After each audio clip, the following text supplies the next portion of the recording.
Long ago, in a peaceful village named Sundarpur, there lived a kind-hearted young man called Raju. Raju was known for his big heart and willingness to help anyone in need.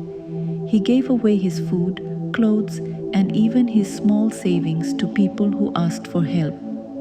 Many people admired Raju's kindness, but some took advantage of it. They used his generosity to get more than they needed, leaving him with very little. One hot afternoon, Raju was working in his fields when a group of travelers passed by. They looked tired and hungry. Raju invited them to his house and offered them his best food and a place to rest. The travelers ate well, but instead of being grateful, they demanded more. By the next morning, they had taken many of Raju's belongings and left without thanking him. Feeling sad and hurt, Raju decided to visit the wise sage Guru Raman, who lived in a nearby ashram. Bowing before the sage, Raju shared his story. "Guruji," Raju said, "I always try to be kind and help people, but my kindness only brings me trouble. People take advantage of me and I'm left with nothing. What should I do?" Guru Raman smiled kindly and said, "Raju, your kindness is a wonderful gift, but it needs to be guided by wisdom. Let me tell you a story.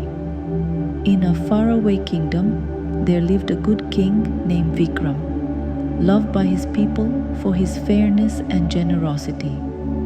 The king had a beautiful garden filled with flowers, fruits, and a clear pond. One day, some wandering travelers arrived at the palace. Seeing their condition, King Vikram welcomed them into his garden and shared his food and water. The travelers were grateful and blessed the king. Soon, more people came to the king's garden. While many were honest, others took advantage of the king's kindness. They picked all the fruits, destroyed the plants, and made the pond dirty. The king kept helping, hoping his kindness would inspire goodness. But instead, his garden became a wasteland, and the king felt heartbroken. One day, a wise hermit visited the king. Seeing the ruined garden, the hermit said, "O king, your heart is kind, but you are not using wisdom with your kindness. Kindness without limits can lead to harm." The hermit continued, "Kindness should be like a river, flowing freely but within boundaries. If a river overflows, it causes floods and destruction. Learn to say no when needed and protect what is precious." The king listened carefully and began to rebuild his garden. He set rules to make sure only those who truly needed help could enter. Over time, the garden flourished again, and the king's kindness became a source of strength, not weakness. When Guru Raman finished the story, he said to Raju, "Like the king, you must balance kindness with wisdom. It's good to help others, but you must also take care of yourself and learn to set boundaries. Watch carefully to see who genuinely needs help and who is only taking advantage." Raju thought deeply about the sage's words and thanked him. When he returned to Sundarpur, he continued to help others, but with more care and understanding.